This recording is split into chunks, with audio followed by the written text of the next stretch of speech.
Bonjour, bonjour à tous. On va pouvoir commencer. On va laisser un petit peu de temps pour que tout le monde arrive, tout le monde s'installe. De toute façon, vous commencez à connaître. Je vous connais aussi, vous avez l'habitude maintenant.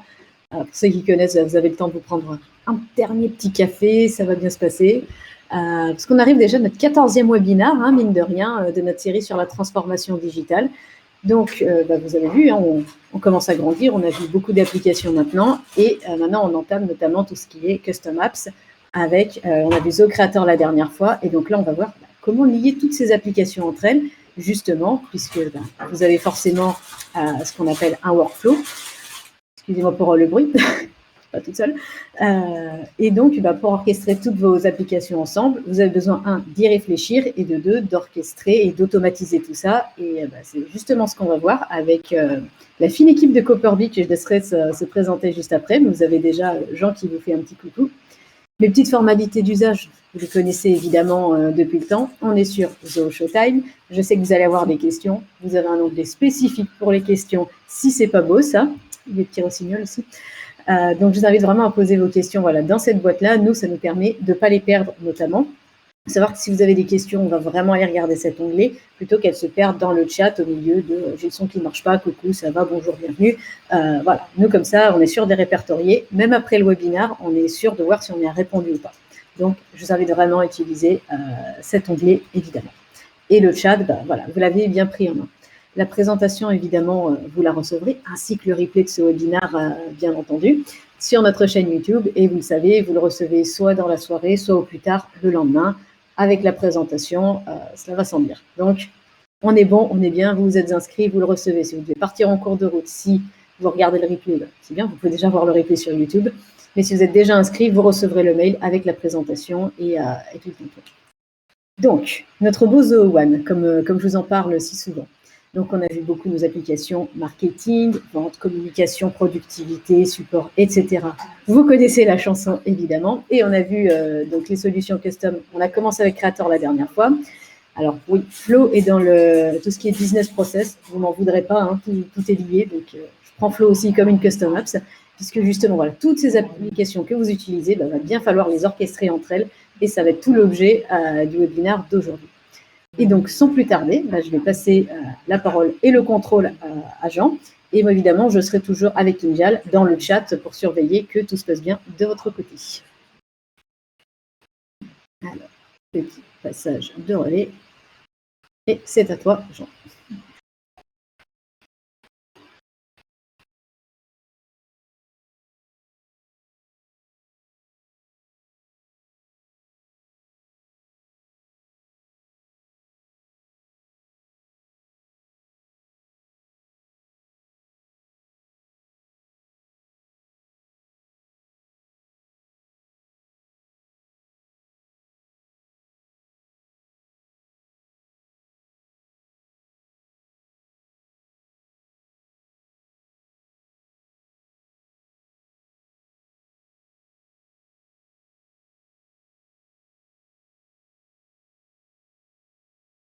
Alors, Jean, a un petit souci, on ne t'entend pas. Peut-être rafraîchir la page. Vous m'entendez? Ah, voilà. Okay. Voilà, problème résolu. Je te laisse reprendre. C'est le bouton mute sur le micro. Désolé. Alors, je reprends. Je vais essayer de faire plus synthétique. Donc, je vous disais, on va aborder un sujet qui est à la fois simple dans la manière dont il est traité dans l'environnement de Zoho, mais qui est aussi complexe dans son application dans l'environnement de nos entreprises et de nos organisations. Donc, je vous invite vraiment à poser toutes les questions qui vous viendraient à l'esprit autour de cette automatisation. Utilisez le chat pour cela et on essaiera d'y répondre en flux tendu si possible. Donc, je vous disais, je suis accompagné aujourd'hui par Delphine et je me nomme Jean Barré-Castan moi-même. On représente donc Copperbeak, qui est un intégrateur Zoho depuis plusieurs années maintenant. Et donc, Delphine sera ma voix off et elle fera aussi la démonstration in situ du logiciel Flow. Voilà. Allez, je démarre, je rentre dans le sujet tout de suite. Donc, on a choisi de vous présenter un cas d'usage. En l'occurrence, c'est la société 3 chiffres qui nous sert un peu de démonstrateur permanent chez nous. Donc, commence à avoir une vie, cette société-là. Et de manière très globale, je voulais vous présenter un peu l'organisation générale de cette entreprise. Elle est fédérée par 3 grands blocs qu'on va retrouver dans n'importe laquelle de nos organisations aujourd'hui. Un bloc qui va être là pour porter la vision et donc aller chercher des outils d'analyse, de business intelligence, qui en fait vient conforter tout le business model de l'entreprise, c'est-à-dire ce qui va permettre à l'entreprise de gagner de l'argent, de produire, etc. Et ce business model, il est soutenu par tout un tas de fonctions support qui sont là pour amener encore plus de facilité dans l'exécution du business model. Concrètement, l'enjeu, ça va être d'arriver à comprendre comment ces processus fonctionnent entre eux. Donc ça, on n'a pas besoin d'informatiser l'entreprise pour voir les interactions qu'il y a entre, par exemple, le fait de cibler un prospect et le fait de le prospecter. Évidemment, hein, on ne prospecte pas une cible qu'on n'a pas identifiée. Donc, il y a des interactions naturelles. Et donc, ces interactions, on va essayer, autant que faire se peut, de rentrer dans un schéma d'automatisation. Ce qui nous amène à une étape fondamentale au jour d'aujourd'hui, c'est la numérisation de nos processus ou l'informatisation de nos processus. Et dans l'univers de Zoho, et particulièrement grâce à la suite Zoho One, il y a un ensemble de processus clés qui vont pouvoir trouver des réponses applicatives dans la suite Zoho One. Donc, par exemple, on va trouver Zoho Analytics qui va nous permettre de faire tout le pilotage, de remonter les indicateurs, de remonter des tableaux de bord. Et ça va venir nous permettre de gérer tout notre business model, qui commence donc par le ciblage de la clientèle, qui permet derrière d'enchaîner la prospection, qui permet d'enchaîner la promotion, la vente, la production et le suivi, donc le suivi après-vente. Et on va donc être soutenu par la communication, un process RH, parce qu'il faut recruter des gens évidemment pour vendre, et pour commercialiser, il faut évidemment facturer, comptabiliser, et puis après, il y a toutes les opérations support général sur l'ensemble de la durée de vie des produits ou des services que l'on distribue.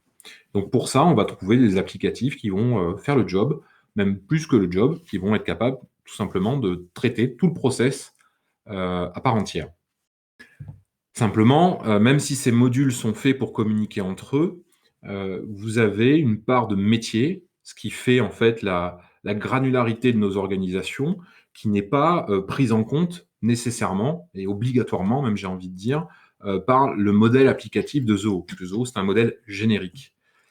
Mais pour autant, il y a un bloc donc, dans l'environnement Zoho, qui est en fait ce qu'on appelle aujourd'hui du low-code, c'est-à-dire tout un environnement qui permet de créer justement le grain qui correspond à la façon dont l'entreprise fonctionne, et donc qui va permettre à l'ensemble de ces applicatifs de non seulement mieux discuter entre eux, mais surtout d'être capable d'opérer en fait entre eux. C'est-à-dire de dire, OK, une fois que j'ai ciblé mon prospect et que cette opération de ciblage a été effectuée, je vais pouvoir automatiser ma phase de prospection et ainsi de suite jusqu'à ma phase de vente, de production, de suivi, etc. Et donc, cette étape-là, elle peut passer soit par des développements spécifiques, mais de manière beaucoup plus intuitive. Elle peut aussi passer par des outils d'automatisation extrêmement simples, dont fait partie Flow. Alors, ce qui est important, c'est que là, je prends des exemples dans l'environnement Zoho One, parce que forcément, c'est extrêmement bien intégré, mais Zoho Flow est aussi capable de créer des interactions avec des environnements externes, et particulièrement, par exemple, pour les entreprises qui sont dans le développement informatique, ça peut être extrêmement pertinent d'utiliser Zoho Flow pour créer des interactions entre, par exemple, des outils de développement, de gestion de versionning en développement et, par exemple, des outils de communication pour transmettre de l'information en disant, tiens, tu as créé un code, il a été partagé à l'ensemble de la communauté, ce genre de choses. Moi, ce qui m'intéresse particulièrement de vous montrer aujourd'hui, c'est le process associé à la vente, parce que c'est quelque chose qu'on retrouve dans beaucoup d'organisations et qui est assez simple à appréhender. Donc, comme je disais tout à l'heure, vous ciblez, vous prospectez, vous allez faire la promotion d'un produit qui va amener à la vente. Et à partir du moment où la vente est faite, le but du jeu ici, ça va être de définir un objectif assez simple, d'optimiser en fait la partie création de factures automatisées et la partie envoi de factures automatisées. Donc les outils sont prévus et conçus Donc, je pense par exemple à ZooBooks, pour vous permettre de créer ces factures, pour vous permettre de les envoyer, mais par défaut, ce n'est pas automatique.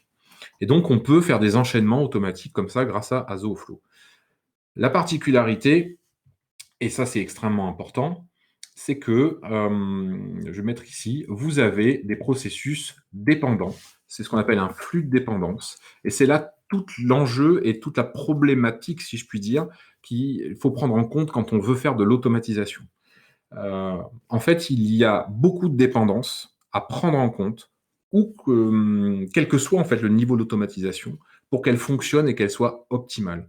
Là, on va vous montrer un exemple d'une optimisation. Mais en fait, généralement, quand on en fait une, derrière, on peut en faire 10, on peut en faire 100.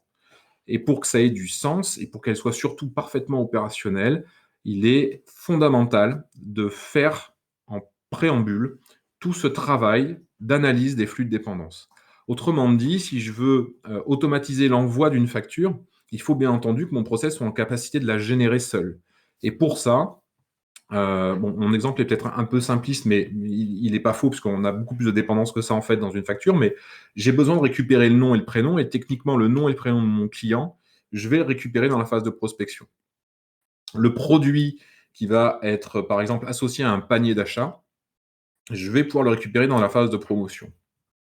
Et la vente, c'est-à-dire l'acte final où le client a payé une certaine quantité de mon produit à un certain prix, je vais le retrouver dans ma vente à proprement parler. Et donc, toutes ces petites dépendances qu'on va avoir en amont, elles vont me permettre de générer derrière une automatisation fonctionnelle. Et donc, cette automatisation fonctionnelle, elle va m'amener un ROI. Le problème, c'est que si je n'ai pas anticipé ça avant, en fait, je ne vais même pas me retrouver avec un ROI positif et immédiat, mais je vais me retrouver avec une autre charge, c'est-à-dire que si auparavant j'avais une personne physiquement dans l'entreprise qui était assignée à la réalisation de la facturation, cette personne, du coup, va se retrouver assignée au contrôle de la facturation, ce qui a en fait encore moins de sens que ce qu'elle faisait avant, et du coup, pas de ROI et perte de sens. Donc, c'est le pire scénario. Donc voilà, bien penser à cette anticipation-là, extrêmement important avant de démarrer le process. Et quand on arrive à faire ça, on a un ROI qui est immédiat. C'est l'étape qui vous fait gagner de l'argent tout de suite. C'est indiscutable. Le facteur de prise en compte, en règle générale sur l'automatisation, c'est le coût humain, c'est le coût homme. C'est votre coût journée homme. Voilà, donc ça, le gain de temps est immédiat. Ça veut dire aussi qu'il faut anticiper potentiellement les montées en compétences de vos collaborateurs qui vont être amenés en fait à travailler de plus en plus sur des processus à valeur ajoutée, ce qui est très bien pour l'entreprise. Il faut anticiper peut-être aussi les formations derrière. Mais voilà, on est clairement dans une logique où on va aller chercher du ROI tout de suite. Et on a même derrière ça des optimisations encore plus précises, comme par exemple le fait de transmettre de l'information en interne de manière beaucoup plus précise, puisque là, par exemple, dans l'exemple que je donne, une fois que la facture a été créée automatiquement et envoyée au client automatiquement, on peut envoyer un message à l'ensemble de l'organisation ou à certains utilisateurs sans même passer par la messagerie mail classique, mais par la messagerie instantanée ou par un intranet, pour dire voilà, cette tâche a été réalisée correctement et je vous le prouve, je peux vous envoyer la facture. Voilà, on peut faire tout un tas de choses, on peut les stocker en ligne, on peut les stocker dans un cloud, dans un coffre-fort sécurisé. Enfin bref, voilà. Tout est possible. Donc voilà un peu ce que je voulais vous dire sur cet aspect-là. Et donc je vais passer la main à Delphine, qui va maintenant rentrer dans le vif du sujet. Alors, est-ce que tu peux prendre la main, Delphine? Non, pour l'instant, je ne l'ai pas. Claire, est-ce que tu peux nous aider? Ah, moi, je peux lui donner. Ah, c'est moi qui peux le donner.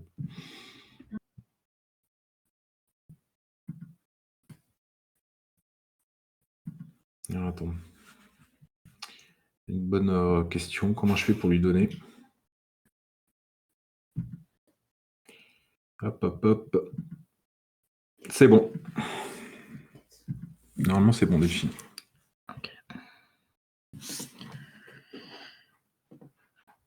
Ouais, c'est bon. Ah oui, donc je partageais mon bonjour à tous. Partager mon écran.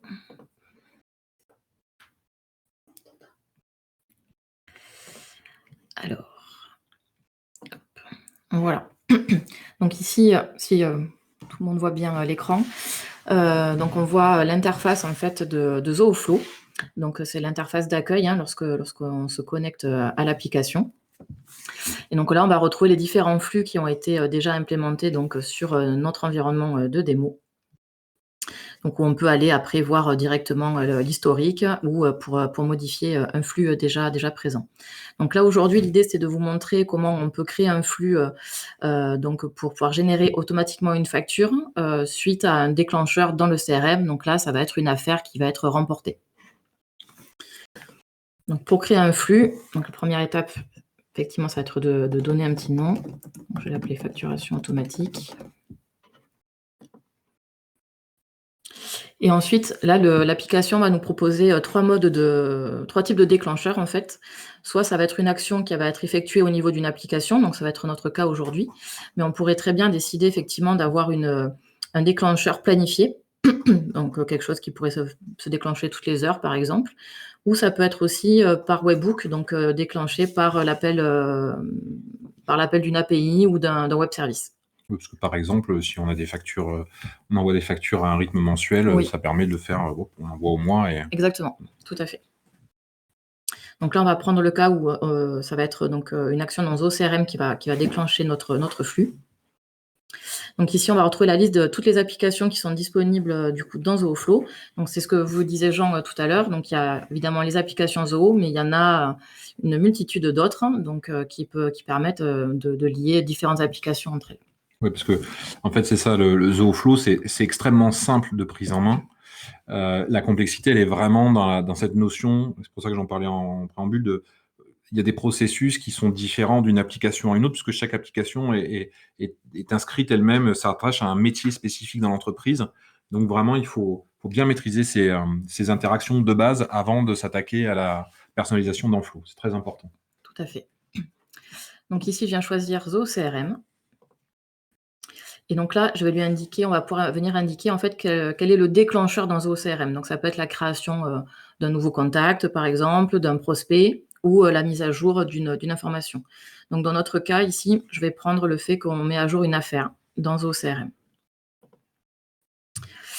Donc ici, en fait, là, la connexion existe déjà, mais si c'est la première fois qu'on vient connecter une application, on va venir autoriser en fait Zooflow à aller se connecter directement à ZooCRM. C'est ici donc ce champ-là. Donc après là, c'est le nom de notre variable qu'on peut changer si on le souhaite. Voilà. Donc là, mon déclencheur a été initié. Donc maintenant, en fait, je vais pouvoir, à l'aide de glisser, déposer, venir indiquer quelles sont les étapes que je veux faire effectuer dans mon flux. Donc pour ça, en fait, sur la gauche, vous avez un menu dans lequel on va retrouver les différentes applications disponibles. Et sous chaque application, en fait, on va avoir des événements qu'on peut venir sélectionner et donc venir déposer sur le centre de notre application. Donc là, on a dit qu'on voulait que le déclencheur soit sur la mise à jour d'une affaire, sauf qu'on ne veut pas forcément que ce soit à tout bout de champ. On veut pouvoir indiquer une condition pour que notre flux continue. Donc pour faire ça, en fait, on a ici un menu logique qui va nous permettre de pouvoir venir rajouter une décision. Donc voilà, juste avec un petit glisser-déposer. Et donc dans cette condition, je vais lui indiquer que je veux que le statut de mon affaire, en fait, il soit égal. Donc là, dans mon CRM, ça s'appelle gagner fermé. Voilà. Oui, voilà, c'est ça. C'est parce que l'idée, c'est que mon flux ne s'exécute pas à chaque fois qu'il y a un mouvement sur mes affaires, mais dès que mon affaire, elle est closée, elle est gagnée, c'est bon. C'est ça, je veux facturer. Voilà, je facture. Exactement. C'est logique. C'est ça. Voilà. Et après, ici, je peux même venir lui donner un petit nom. Donc, je peux mettre affaire gagnée. Voilà. Et donc la prochaine étape, en fait, avant de pouvoir créer une facture, donc c'est ce qu'expliquait Jean tout à l'heure, c'est qu'effectivement, on a besoin quand même d'avoir toutes les informations nécessaires à la création d'une facture. Et donc là, la prochaine étape, ça va être de pouvoir récupérer les informations de mon client qui sont présentes dans notre application ZooBooks. Puisque du coup, dans mon affaire, je n'ai que le nom du client. Oui, parce qu'en fait, c'est l'ACRM qui contient les données qui sont liées à la vente et au projet. Et c'est dans ZooBooks, en fait, que je vais vraiment générer ma facturation. C'est le modèle qu'on a choisi dans l'entreprise de 3 chiffres, en fait. C'est ça, tout à fait. Donc ici, dans ma liste d'applications, je viens rechercher donc ZooBooks. Et donc là, donc je vais venir aller chercher l'événement qui s'appelle Fetch Customer. Donc, ça va me permettre en fait de rechercher mon client et de récupérer ces informations. Ok. Donc ici, en fait, je vais pouvoir lui indiquer à partir de quelles données je veux retrouver mon client. Donc là, je veux à partir du nom de sa société. Et ici, sur la droite, je vais retrouver les différentes variables qui sont à ma disposition. Et donc, le fait d'avoir mis mon déclencheur, qui était donc la mise à jour d'une affaire, dedans, je vais récupérer toutes les données relatives à mon affaire. Ok. Donc ici, je vais pouvoir venir rechercher le nom du compte de mon client. Ouais, en fait, l'idée, c'est que je vais remonter dans Books toutes les informations du client en les récupérant depuis la CRM. C'est ça. C'est ce que je suis en train d'indiquer. Oui, tout à fait. Voilà, donc là, en fait, en cliquant directement sur le nom de ma variable, ça vient s'insérer du coup sur la partie gauche. Donc ça se remplit tout seul. Et une fois que j'ai mis les informations que je voulais, on n'a plus qu'à valider. Voilà, donc cette étape-là va me permettre de retrouver toutes les informations de mon client. Et donc maintenant, je vais pouvoir dire, OK, j'ai tout ce qui me... Comme je sais que j'ai déjà tout ce qu'il me faut au niveau de l'affaire, je vais pouvoir venir créer ma facture. Donc pareil, je vais rechercher du coup l'événement qui correspond. Hop, alors il y en a beaucoup sur Books. Ah voilà, Create Invoice, ici. Et donc, comme précédemment, en fait, je vais venir mapper en fait les informations nécessaires pour créer ma facture avec les variables que je peux récupérer de mes étapes précédentes. Donc ici, je vais venir indiquer, donc il faut l'ID, l'identifiant unique du client. Donc, je vais lui dire que je veux aller chercher celle que j'ai récupérée tout à l'heure, précédemment, ici, donc avec mon Fetch Customer. Hop, et donc, voilà, qui est ici, le Customer ID. Voilà, après, on peut mettre directement aussi l'adresse de facturation.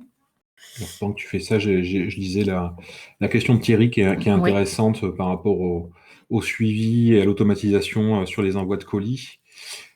On pourra peut-être en parler parce que finalement c'est une condition, ça peut être une condition parce que là on est parti en fait de la CRM, il pourrait y avoir une étape intermédiaire depuis Inventory où en fait on déclencherait l'envoi de facture à partir du moment où le colis est parti. Oui. De la même façon. Tout à fait. Tout à fait. On peut imaginer beaucoup de scénarios. Enfin, après, il n'y a pas vraiment de limite parce que même s'il y a des données qu'on n'arrive pas forcément à accéder directement avec les éléments proposés par Zoho, on peut aussi déclarer nos propres fonctions en fait. Donc, ça qui nous permet d'aller nous connecter à des applications de tierces qui ne seraient pas proposées en standard dans Zoho Flow. Et donc toujours Thierry dit d'ailleurs que les contacts CRM sont déjà synchro dans Books par défaut. Alors ce qui est vrai, oui, mais n'est pas obligatoire. Et là, dans l'exemple qu'on a pris, on est parti. Ils sont synchronisés. Par contre, l'ID du client dans le CRM n'est pas le même que dans celui de Books. Voilà, c'est pour ça qu'on est obligé de passer par cette étape de retrouver le client dans Books. Et voilà, l'explication était là. Alors, hop, je continue le mappage des données. Hop, je retrouve plus.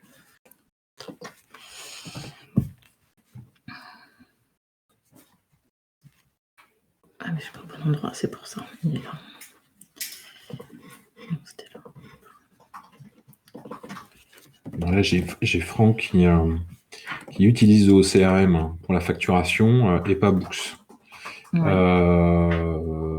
Est-ce qu'il y a également un intérêt avec Flow? Alors là, on donne un exemple, en fait, Franck, par rapport à un usage, mais Flow va infiniment plus loin que ça. Enfin, je veux dire, on n'est pas limité à ce process-là. On peut automatiser vraiment énormément de choses. Donc voilà, là, c'est un exemple. On aurait pu en prendre beaucoup d'autres, mais finalement, c'est vrai qu'on se rend compte que nous, dans notre activité quotidienne, c'est un flux qu'on automatise maintenant de manière quasiment systématique. Donc, voilà, on a choisi celui-là parce que il est dans notre top 3, mais ça fonctionne avec énormément de choses. Ça peut être d'ailleurs des envois de mails ou de l'envoi de documentation, ou ça fonctionne avec beaucoup de choses. Oui.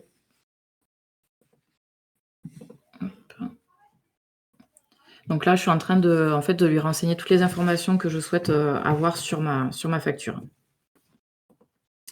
C'est pour ça que c'est important qu'il y ait sur les phases amont au travers des différentes solutions qu'on va retrouver dans l'environnement Zoho, mais pas seulement, qui est une bonne prise en compte des éléments constitutifs en fait de notre facture, parce que c'est ces éléments-là qui vont garantir l'intégrité en sortie de nos documents automatisés. C'est ça.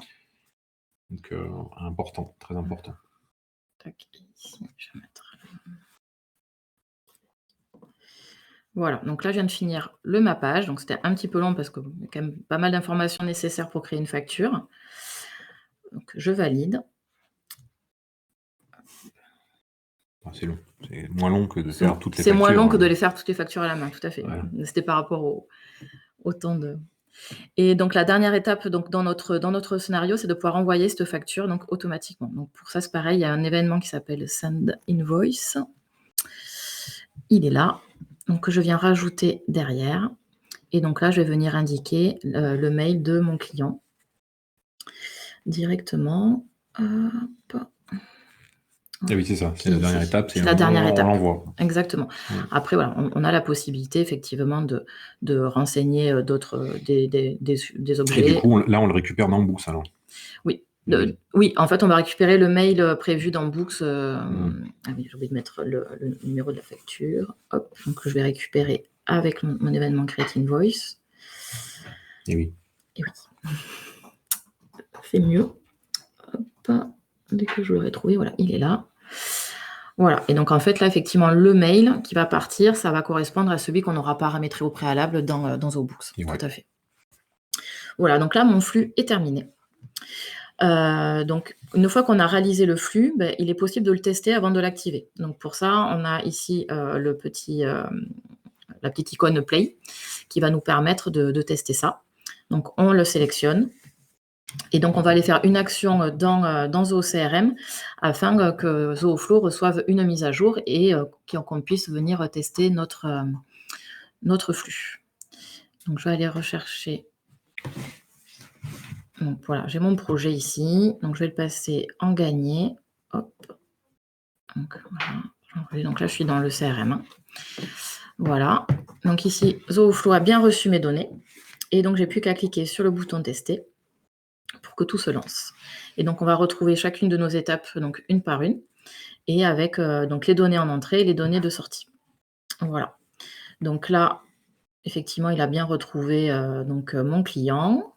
On a bien des informations. Et donc, en cas d'erreur, en fait, on aurait dans Output toutes les erreurs. Et donc là, ça me met que la facture a été envoyée. Donc, je vais voir dans ma boîte mail si je l'ai bien reçue. Voilà, effectivement, je l'ai bien eu. Donc là, voici. Ici, j'ai ma facture, donc avec le mail qui avait été paramétré dans ZooBooks. Et si je vais voir dans mon projet, dans mon affaire côté CRM, donc là, j'ai ma liste associée Zoho Finance. Voilà, et je retrouve bien ma facture. Alors, il y en a deux parce que j'avais... Tu as fait un test avant. J'avais fait un test avant et que du coup, voilà, il y a deux flux qui sont activés en même temps. C'est logique. Voilà. Et alors, du coup, Philippe nous dit quel est l'intérêt finalement de passer par Flow, vu que tout ça se fait naturellement par l'intégration de Books et CRM, nativement. Et il ajoute que cela fait appel à l'API qui est assez limitée en nombre de requêtes. Alors, en fait, oui, Books et CRM sont intégrés nativement. Par contre, il faut quand même aller créer sa facture manuellement. Donc, ça permet, quand on a des factures récurrentes ou effectivement des clients à refacturer tous les mois, mais c'est pas... voilà, de pouvoir automatiser ce processus-là. Après, effectivement, là, c'est un exemple pour vous montrer que l'utilisation de ZooFlow, en fait, est quand même relativement simple. Comme dans toutes les applications Zoho, c'est un jeu de glisser-déposer et de mapping entre les champs. Donc voilà. Oui, puis je rajouterais aussi, moi, que là, on a démarré un flux qui est très simple, où il y a 2 étapes, mais dans la complexité, en fait, de nos organisations, il n'est pas rare qu'on ait des flux qui comportent 3, 4, voire 10 étapes successives. Dans l'exemple que je donnais tout à l'heure, Philippe, je parlais de la possibilité aussi d'envoyer des messages, par exemple, sur l'intranet de l'entreprise. Ça va être infiniment plus simple de le faire via ZooFlow. Par exemple, une fois que la facture est envoyée, hop, je rajoute par exemple un commentaire ou un article ou une annonce qui va passer sur sur le flux de l'organisation pour dire voilà, ce client-là a été facturé, etc. Ça dépend de la complexité et puis de la volonté aussi de transmission d'informations dans l'organisation. Mais étant donné qu'on est cross-application, on peut se permettre de transmettre de l'information en étoile un peu partout et à partir d'un déclencheur. Et l'API, alors par contre, je ne sais pas... Ouais, là, je ne suis pas sûre non plus que ça consomme les API pour autant. Je ne suis pas persuadée. Il faudrait effectivement, il faudrait le vérifier. Voilà, on n'a pas bien répondu. Peut-être que Claire pourrait le faire mieux que nous, mais c'est pas, à mon sens aussi, il y a des limites sur Flow, mais qui sont quand même suffisamment élevées pour répondre à la majorité des organisations. C'est ça. Et après, comme je le disais, effectivement, on n'a pas forcément tous les événements que l'on souhaite pour une application. Dans la partie logique, il est possible de créer ses propres fonctions également. Moi, ça m'est déjà arrivé pour des clients de devoir créer une fonction, donc ici avec les fonctions personnalisées, pour pouvoir après accéder à une donnée qui n'était pas proposée par Zooflow. Donc voilà, on peut toujours arriver en fait à se débrouiller pour créer notre flux comme on le souhaite. Et nous avons une question de Franck qui nous demande si on pourrait joindre la facture en pièce jointe. C'est une bonne question. Je pense que oui, ce sont les options qu'on paramètre dans ZooBooks, enfin, dans ce cas-là. Après, il faudrait les envois de mails. J'avoue, je n'ai jamais testé dans Zooflow directement, donc ça serait à vérifier. Alors, il me semble, je parle sous le contrôle de Claire, mais que alors ça dépend, dans Zooflow, ça dépend déjà des versions que vous possédez, mais dans Zoo One, il me semble qu'on est sur une cinquantaine de flux par entreprise, c'est déjà pas mal, et 3000 tâches par mois, me semble-t-il, de base, ce qui est quand même beaucoup. Et les forfaits complémentaires, il me semble que c'est autour de 250 € les 10 000 tâches supplémentaires voilà, par mois. Enfin, c'est dans ces eaux-là. Hein. Maintenant, je suis en train de vérifier en même temps à côté. C'est bien les chiffres que tu donnes. A priori, ça n'a pas changé au niveau de. Bon, je ne dois pas être à l'euro près. Hein, mais vous n'aurez pas de grosses surprises. Mais je sais que je suis pas. J'ai les chiffres en dollars en fait en tête et c'est pas forcément les bons chiffres, mais bon, dans ces eaux-là, ouais. J'ai remis la page dans le chat au cas où. Voilà. Et pour répondre aussi à la question de Sophie. Oui, effectivement, ça va augmenter le coût mensuel, mais rappelez-vous que l'automatisation, elle est là pour vous amener un ROI. Et quand on envoie ou quand on fait manuellement l'envoi de facture, là, vous voyez, Delphine, elle l'a fait en temps réel. C'était aussi le but de l'exercice. Je crois qu'on a pris une dizaine de minutes pour faire le flux. Alors, ça peut être plus long quand on prend en main l'outil. Mais grosso modo, en termes de volume, ces 10 minutes-là, vous allez les gagner assez rapidement. Et si vous arrivez à automatiser 10 000 flux automatisés, enfin les 250 €, vous allez de coûts que vous allez engendrer, normalement, ils sont largement payés par le gain. Je pense que c'est plutôt comme ça qu'il faut le voir, et c'est pour ça que je vous disais en amont, important évidemment de construire des flux qui sont cohérents et logiques par rapport à l'organisation. Et je dirais même, avant de commencer par faire un flux, la question fondatrice, c'est qu'est-ce que je peux automatiser dans mon organisation? Qu'est-ce que je pourrais automatiser? Et une fois que vous couchez tout ça sur le papier, soit vous avez dans l'organisation la capacité de prendre ça en main, soit vous la confiez à des partenaires ou même au support Zoho et vous challengez les différentes possibilités que vous avez nativement, qui sont quand même nombreuses, hein, à travers de l'ensemble même de la plateforme low-code de Zoho. Et Thierry donc nous dit que Zooflow correspond donc à Zapier. Tout à fait. En étant plus dédié aux applicatifs Zoho, bien sûr. Oui. C'est même un concurrent. en fait. Hein. Oui. Voilà. Mais c'est vrai qu'on a très centré sur l'environnement Zoho, peut-être par chauvinisme et savoir, mais on aime bien Zoho. Mais Zooflow intègre énormément d'applications qui ne font pas partie de l'environnement. C'est même la majorité des applications qu'on va trouver dans Zooflow. Nous, par exemple, sur nos équipes de développement, on utilise beaucoup les automatisations, ce que je disais tout à l'heure, pour que quand nos équipes de développement en fait envoient du code prêt à être mis en production, ça déclenche derrière tout un tas d'informations aux équipes commerciales ou même aux clients directement pour leur informer de l'état d'avancement des projets. Et tout ça de manière automatisée. Et on va utiliser des outils qui ne font absolument pas partie de Zoho, parce que Zoho, ça n'existe tout simplement pas. Voilà. On a aussi des interactions qui sont possibles avec les environnements d'Office, Office 365 par exemple, ou de Google. Oui. Donc le champ des possibles est quand même très très vaste. C'est pour ça d'ailleurs que, au final, sur la question de la facture, quand on entame un flux avec Zooflow sur la facturation, comme c'est encore une fois un process qui en général engendre derrière énormément d'actions, en le centralisant ici, derrière on s'autorise beaucoup plus finalement de branches possibles pour transmettre de l'information à ce moment-là. Et Thierry à nouveau, arriverait-on à automatiser l'envoi d'un mail de remerciement, par exemple un mail template dans Books, suite à la réception d'un paiement par virement en lecture sur un compte bancaire? Oh, je pense que oui.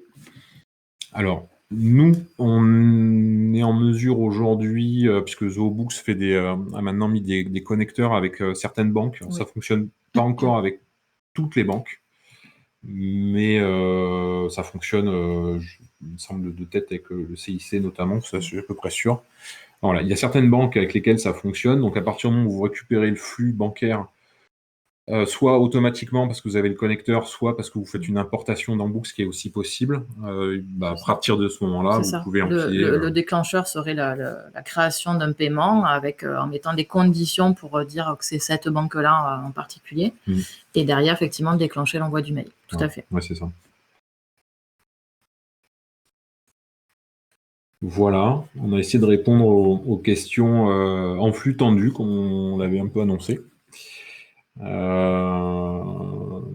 remis dans le chat justement ce que tu disais, donc dans Zoho One, donc je répète simplement à l'oral pour tout le monde, mais vous trouverez aussi le lien dans le chat, c'est 50 flux par organisation, 3000 tâches par organisation par mois et 1000 tâches par employé par mois quand vous êtes avec Zoho One. Oui, donc j'étais pas trop loin alors. Ça. Non, c'était pas mal. Bah, sur la page de Flow seul, tu avais effectivement ce chiffre de 20 qui était bien là. Bon, parfait. Bon, ça laisse quand même, voilà, c'est beaucoup, hein, objectivement. C'est très bien hein, quand on a. Typiquement, une organisation qui envoie beaucoup de factures parce que c'est des petits montants, elle a un intérêt certain de toute façon à automatiser ce flux-là. De toute façon, sur l'échelle et le volume, ça a du sens. De mon point de vue, en tout cas. Il peut y avoir peut-être des exceptions, mais je pense que réellement, voilà, vous avez quand même de quoi largement vous amuser. Et d'autant plus que c'est vrai que dans le cadre de la mise en œuvre du télétravail, ou en tout cas un peu de refactoring du travail dans la manière dont on est organisé, fédéré dans nos entreprises, il y a un enjeu fort sur la communication. Et un outil comme Zooflow permet de transmettre beaucoup plus d'informations et de façon surtout beaucoup plus ISO dans l'entreprise, ce qui est une demande aujourd'hui de beaucoup de collaborateurs.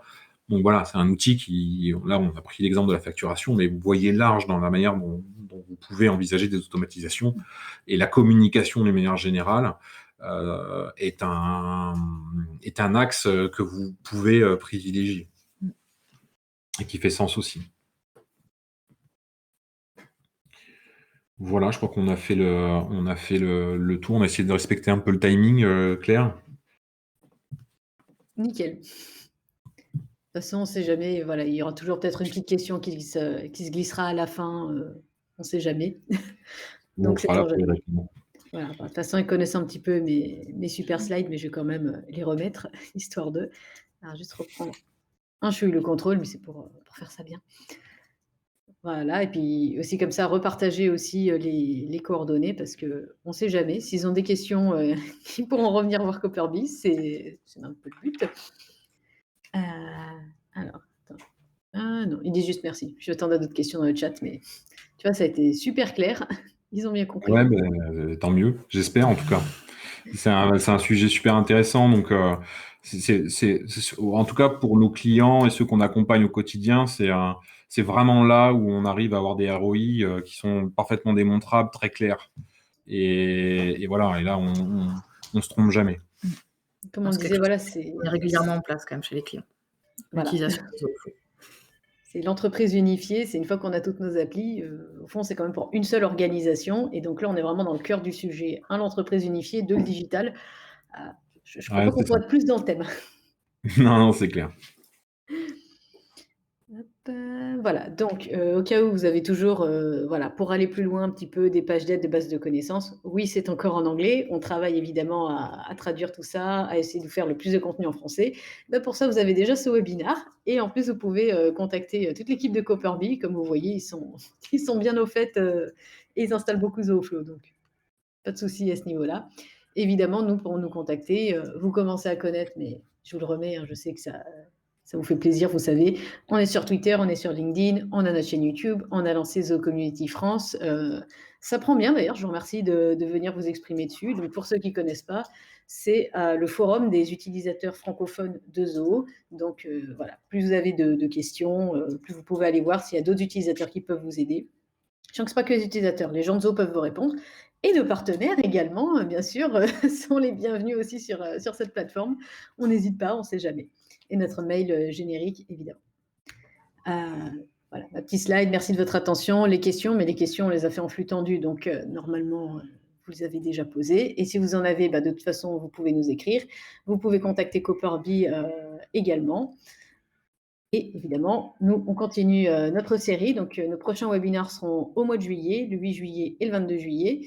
Là, ça va être que l'équipe Zoho France. Ça va être simplement Kinjal et moi. Donc, sur les RH, avec Zoho Recruit, ça va être vraiment gérer vos recrutements. Vous allez voir comment vous simplifiez la tâche avec Zoho Recruit et comment gérer justement ensuite tout ce personnel, les accompagner dans leur intégration d'entreprise, aussi avec une application de Zoho. Si maintenant vous n'avez pas compris. D'ailleurs, Claire, sur Zoho Recruit, c'est un bon exemple, mais il y a énormément d'automatisation possible sur Zoho Recruit, et à commencer par l'élaboration des contrats de travail et des promesses d'embauche. Voilà. Quand on renseigne bien Zoho Recruit en sortie, on peut avoir des choses merveilleuses. Voilà. En fait, ce qu'on peut se dire, c'est dès lors que vous avez un truc répétitif, dites-vous qu'il y a une automatisation quelque part qui peut être faite. Exactement. On est là pour se libérer du temps, on est là pour libérer l'humain, c'est vraiment notre sujet du mois prochain, mais qui est en fait le sujet sur toute l'entreprise d'ailleurs. Ouais, ça marche partout. Exactement. Alors, on a fait pile poil nos 45 minutes, bien dans les temps. Nickel. Et en plus, tu as répondu à toutes les questions. Je refais un dernier tour au cas où, mais non, il n'y a pas de questions. Ils ont tous été très, très assidus. C'est parfait. Il ne nous reste plus qu'à conclure alors, à souhaiter à tout le monde une bonne journée. Vous aurez le replay bien évidemment ou ce soir ou demain au plus tard. Et vous savez comment nous contacter. Donc sur ces bonnes paroles, merci à tous. Merci à tous d'avoir suivi ce webinaire. À très bientôt. Merci à toute l'équipe de Copperbee. Merci à vous. Merci. Salut Claire.